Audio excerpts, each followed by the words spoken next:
How's everybody doing? My name is Anthony Brian Logan, and today we got to talk about New York State Governor Andrew Cuomo wanting to reopen the state immediately. He doesn't want to wait for the vaccine to reach quote unquote critical mass.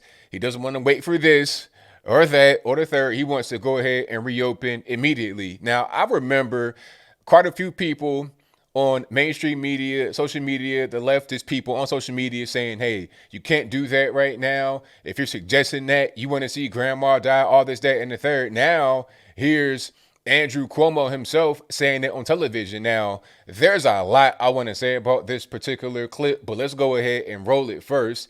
In this clip, you'll see and hear what he said with your own two eyes and your own two ears. So you won't just take my word for it. You'll hear it straight from the horse's mouth. After we get done watching and listening to that, I'll come back and give you my 2 cents, my deep detail analysis, and then I'll wrap it on up with a nice bow on top. So without further ado, let's go ahead and roll it. The vaccine is the weapon that will end the war, but it won't hit critical mass until June, September, or even December. If we float along, relying solely on the vaccine, the way many states are, we are looking at months of shutdowns and the economic, mental, and spiritual hardship they bring. We need to begin to act now. If we don't, dining will remain at levels too low for restaurants to survive. Offices will remain empty, hurting the service business that depend on those office workers. Theaters and sports venues will sit empty. People will remain out of work, with all the psychological as well as financial trauma that entails. The inequalities and injustices that COVID exacerbated will continue to get worse. We can't do that. We just can't let that happen. We can't float along watching the pain, the hardship, and the inequality grow around us. That's not what we do in New York. We must take control of our destiny. Today, we will discuss reopening our great state smartly and safely. As New York told the world from day one, the choice was never between public health or economic activity. It was never either or. It was always both. And safe and smart is not determined by action of government alone, but by the action of the people. New Yorkers themselves will determine our future. We have always understood the COVID reality, that the options for the economy are not to fully open or fully close, but rather to strike a new model of balance, where we use science and technology to reopen the economy intelligently. All right, you heard that, you saw that. Now, this is really crazy for a variety of reasons. Now, first things first, before I get into the hypocrisy and all the things that have been said before, I agree with his general sentiment. Hey, we got to reopen because we can't keep doing this. I mean, how long have the lockdowns been happening for what? Almost a year? Like, you be at the year anniversary of 15 days of slow to spread in a matter of weeks. All right. We're approaching that. It is mid-January 2021. I think March is when the whole slow to spread, flatten the curve thing happened. So at a certain point, we can't stay locked down forever. All right. We got to get back to life. I agree with that sentiment.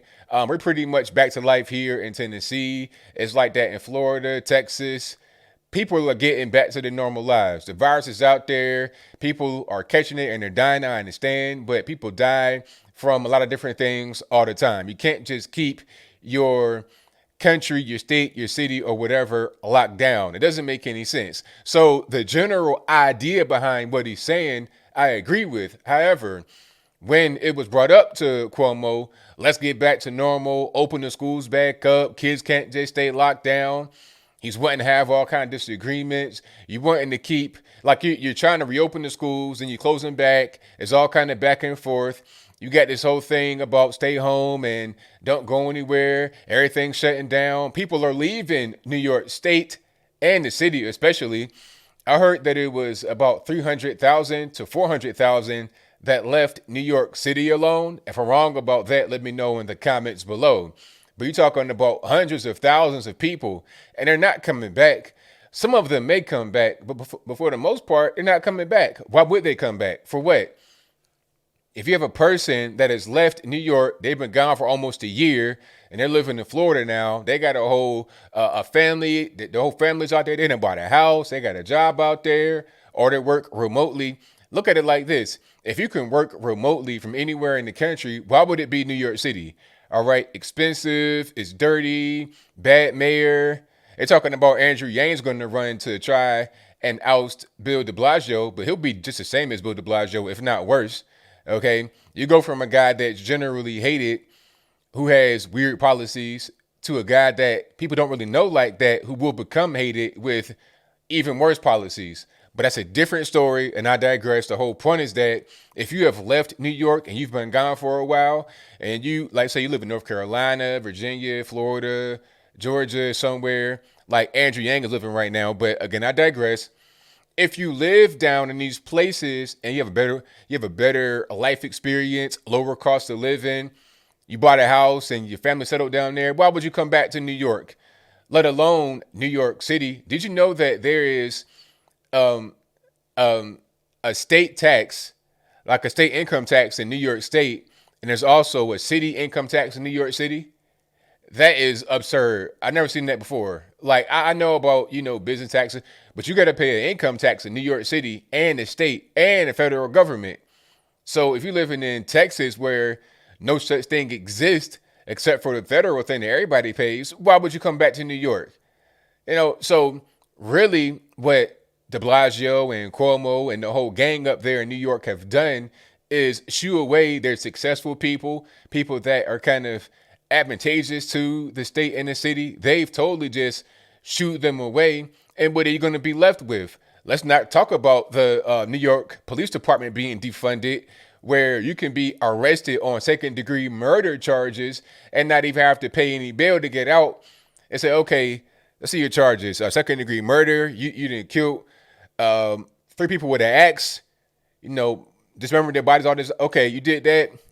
What's the bill going to be? $0. Go ahead and go home. We'll come get you whenever we need you to come back to court. And then they go out there and kill somebody else. And it's like, oh man, I wish we could have prevented the whole thing from happening. Thoughts and prayers. It's like, well, you had him in custody, but you let him go on $0 bail. I'm not even exaggerating. These things have actually happened. They've let guys go that have violent charges only for them to go out and commit the same exact violent charge again in a very short period of time. All right. So there's deeper problems than the virus. The virus was just kind of like the last straw for a lot of people. People were already leaving New York City. I think it was like 2 or 3,000 a day or something crazy like that. Well, it might not have been that much, but maybe that many per week. There was already an exodus happening from New York City, from Los Angeles, San Francisco, Chicago. That was already going on before the virus. The virus just tipped it over the edge. And you can work remotely. So let me get this straight. I can still have my New York City job and I don't have to live in New York City anymore. Why would I go back to the city? I'll live somewhere. I live anywhere. I'll live in Podunk, Arkansas. Who cares? I'm not coming back. So this whole thing is just ridiculous. And it makes me feel like, because of the timing, he wants to reopen right now. The inauguration for Joe Biden is in a matter of days. What's the day? The 14th? The inauguration is in less than a week. So it's kind of awkward timing that now all of a sudden you want to reopen the economy and the vaccine's not really important. Whereas before, guys like Andrew Cuomo and the rest of these weird mayors, governors, etc., they wanted to wait on the vaccine and we got to slow the spread and people are still dying and hospitals are overwhelmed. I thought New York City was facing the epidemic of the hospitals. It wasn't enough beds. Whatever happened to that? Okay, they brought that ship out there. It didn't even get used. So I think that a lot of the lies, a lot of the misconceptions are just being realized. We understand what's going on. The virus is bad, but how bad is it really? It must not be that bad because the governor is saying reopen without having the vaccine reach critical mass, without having all these tests available for every citizen of the city. Okay, you got a highly packed area, or at least it used to be, but you got a packed area in New York City, and the virus is not really as important as it was just last month. I think it's a political thing that's going on. And now that that whole game is being exposed, I hope more of you understand that this ain't even really about health and safety. It's about control. It's about money. It's about politics. It's about playing games. And I, for one, do not like people to play games with my life and my livelihood and my freedom. But I think I'll leave that right there for now. And what say you? Do you think that Andrew Cuomo was being genuine about wanting to keep everybody safe, and he now feels like, well, we have to reopen because if we don't, there won't be an economy to come back to? Was he being genuine about that, or was it a greater political narrative there? Whatever your thoughts on that are, let me know in the comments. You guys know where I stand with it. I think guys like Cuomo and de Blasio and everybody else all over the country that is engaging in this hypocritical behavior, it's just typical for the left. There's no standards, there's no real guidelines. It's all about politics, it's all about playing games. All right, this whole virus thing has been used as a political game. It's been used to get Joe Biden in office. That's the reality. Okay, they're talking about, oh, when Joe Biden comes in, he's going to cure the virus. Like, is Joe Biden a virology expert? Is he a biochemist or something like that? How is he going to be able to do it? And if he could do it, if he can do it by being reelected, then why couldn't he have done it without being reelected? If he can do it by being elected, then why couldn't he have done it without being elected? Okay, they make him seem like he's Jesus Christ. He can turn water into wine. He can do no such thing.